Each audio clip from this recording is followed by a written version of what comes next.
सिट्टू व हिमाचल किसान सभा के आह्वान पर केंद्र व राज्य सरकारों की मजदूर व किसान विरोधी नीतियों के खिलाफ हिमाचल प्रदेश के 11 जिलों के हजारों मजदूरों व किसानों ने अपने कार्यस्थलों, ब्लॉक व जिला मुख्यालयों पर केंद्र सरकार की मजदूर व किसान विरोधी नीतियों के खिलाफ जोरदार प्रदर्शन किए। शिमला में उपायुक्त कार्यालय के बाहर सिट्टू व किसान सभा ने विरोध प्रदर्शन किया। सिट्टू प्रदेश अध्यक्ष विजेंद्र मेहरा और हिमाचल किसान सभा प्रदेश अध्यक्ष डॉक्टर कुलदीप सिंह तंवर ने केंद्र व प्रदेश सरकारों को चेताया है कि वे मजदूर व किसान विरोधी कदमों से हाथ पीछे खींचे, अन्यथा मजदूर व किसान आंदोलन तेज करेंगे। उन्होंने कहा कि कोरोना महामारी के इस संकट काल को भी शासक वर्ग व सरकारें मजदूरों व किसानों का खून चूसने व उनके शोषण को तेज करने के लिए इस्तेमाल कर रही है।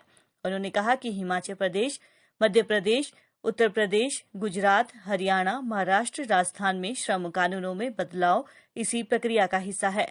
केंद्र सरकार द्वारा 3 जून 2020 को कृषि उपज, वाणिज्य एवं व्यापार अध्यादेश 2020, मूल्य आश्वासन समझौता कृषि सेवा अध्यादेश 2020 व आवश्यक वस्तु अधिनियम 2020 आदि 3 किसान विरोधी अध्यादेश जारी करके किसानों का गला घोंटने का कार्य किया गया है। उन्होंने कहा कि हिमाचल प्रदेश सरकार भी इन्हीं नीतियों का अनुसरण कर रही है। कारखाना अधिनियम 1948 में तब्दीली कर हिमाचल प्रदेश के विश्वसनीय ज्वेलर भूषण ज्वेलर्स सोलन। देखिए, आप सभी को मालूम है कि विशेष तौर पर 2014 के बाद जब से मोदी सरकार जो सत्तासीन हुई यहाँ पर और अभी मोदी 2 का कार्यकाल चल रहा है, तो लगातार जो है इस पिछले 6 वर्षों में मजदूरों और किसानों पर हमले बढ़े हैं। कोरोना के समय में ये हमले और ज़्यादा तेज हो गए हैं। कोरोना को एक आपदा ना मानकर बड़े बड़े पूंजीपतियों के लिए, ठेकेदारों के लिए, कॉरपोरेट फर्म्स जो हैं, जो बड़े बड़े उद्योगपति हैं, उनके लिए एक अवसर जो है उसको बना दिया है। आप सभी ने देखा इस दौरान जो है बहुत सारे लोगों की नौकरियां चली गई हैं। जो centre for monitoring Indian economy है उसका ये आंकड़ा है कि 15 करोड़ लोगों की नौकरियां चली गई हैं। किसानों की हालत सबको मालूम है किस तरीके से जो है आज किसान परेशान हैं। तो ये लगातार हमले जो चल रहे हैं मोदी सरकार की ओर से, एक तरफ जो है मजदूरों की छंटनियाँ की जा रही हैं, उनके जो कानून हैं, श्रम कानून हैं, उनको 44 कानूनों को ख़त्म करके 4 लेबर कोडों में तब्दील किया गया है इसी दौरान में। और इसके साथ साथ जो विभिन्न तरह के जो मजदूरों की सामाजिक सुरक्षा थी उसको नष्ट करने का काम जो सरकार ने किया। और दूसरी ओर हम ये भी देखते हैं कि सबसे ज़्यादा प्रभावित जो इस समय में हुए वो किसान और मजदूर हुए। किसानों को जिस तरीके से मदद मिलनी चाहिए थी वो मदद न देकर किसानों के ही खिलाफ जो है 3 अध्यादेश जो है इस देश के अंदर ला दिए गए। पूरे का पूरा जो खेती है वो गरीब किसान जो है, जो खेती हर मजदूर है, जो मध्यम किसान है, पूरा जो किसान तबका है उससे किसानी को इतर दूसरी तरफ जो है बड़े बड़े कॉरपोरेट फर्म्स की ओर जो इसको शिफ्ट करने की कोशिश की जा रही है, उनके हवाले करने की कोशिश की जा रही है। और हमने ये भी देखा है कि इस दौरान में जो मजदूरों और किसानों ने जो मांगें की हैं उन तमाम की तमाम मांगों को जो है इस सरकार ने दरकिनार किया है। आज ऐसे दौर में किसान ये मांग कर रहे हैं कि उनकी पूर्ण कर्जा मुक्ति होनी चाहिए। किसान जो है लंबे समय से इस बात की मांग कर रहे हैं कि उनकी खेती का उनको लाभकारी मूल्य मिलना चाहिए। किसान बड़े लंबे समय से ये मांग कर रहे हैं कि जो स्वामीनाथन आयोग बना था उसकी सिफारिशों के आधार पर जो है वो उसका जो खेती का मूल्य उसके लिए निर्धारित है वो मिलना चाहिए।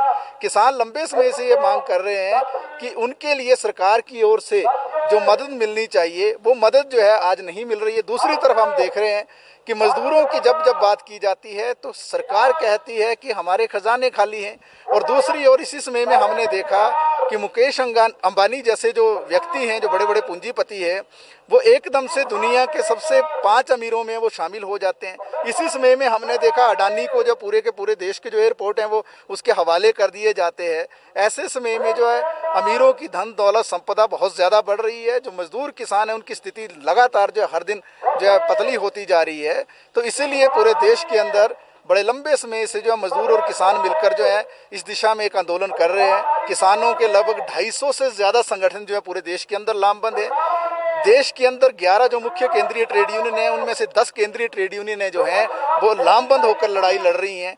देश के अंदर जो सार्वजनिक क्षेत्र की जो फेडरेशनें हैं, जहां पर आज हम ये बातचीत कर रहे हैं, बिल्कुल साथ में BSNL का दफ्तर है, BSNL है, बीमा है, बैंक है, कोयला का उद्योग है, स्टील का उद्योग है, रेलवे है, ये पूरे के पूरे जो फेडरेशनें हैं वो देश के अंदर जो आंदोलनरत है। परंतु इन सब की मांगों को दरकिनार करते हुए जो है ये सरकार अमीरों को फायदा पहुंचाने की बात कर रही है। और हम लगातार शुरू से कोरोना के समय से ये कह रहे हैं 7,500 रुपया हर उस व्यक्ति को जो सरकार की ओर से मिलना चाहिए जो आयकर के दायरे से बाहर है, जो टैक्स नहीं चुकाता है। हम पहले दिन से इस बात को कह रहे हैं कि इस देश के अंदर हर व्यक्ति को 10 किलो राशन जो है सरकार की ओर से मुहैया होना चाहिए। जब PM केयर्स में और CM रिलीफ फंड जैसी संस्थाओं में इतना ज़्यादा पैसा खर्च हुआ, वो पैसा जा कहाँ रहा है वास्तव में? कहीं भी जो सरकार की ओर से कोई मदद होते हुए प्रतीत नहीं होती है। जो 20 लाख करोड़ रुपए का पैकेज भी दिया गया था वो सारे का सारा जो अमीरों की ओर डाइवर्ट कर दिया गया। आज हम ये भी मांग कर रहे हैं कि जो गांव के अंदर, क्योंकि आपको पता रिवर्स माइग्रेशन हुआ है, उद्योग जो है बंद हैं तो लोग गांव की ओर आ गए हैं छटनी के बाद, नौकरी गंवाने के बाद। तो मनरेगा का जो काम है कम से कम जो है 200 दिन का रोजगार वो होना चाहिए और 600 रुपया दिहाड़ी जो है पूरे देश के अंदर मांग चल रही है कि वो होना चाहिए। तो इन तमाम मांगों को लेकर जो है आज भी पूरे देश के अंदर जो है प्रदर्शन हो रहे हैं। क्योंकि आपको मैं याद दिला दूं 2018 में, आज से 2 साल पहले, लाखों मजदूर और किसान जो है दिल्ली की सड़कों पर आ गए थे आज ही के दिन, और जो सरकार को चेताया था कि मजदूर और किसान विरोधी नीतियां जो उसको बंद करें। तो उसी सिलसिले में जो आज उस दिन को याद करते हुए और संघर्ष को आगे ले जाते हुए इस तरह के प्रदर्शन जो है पूरे देश के अंदर किए जा रहे हैं।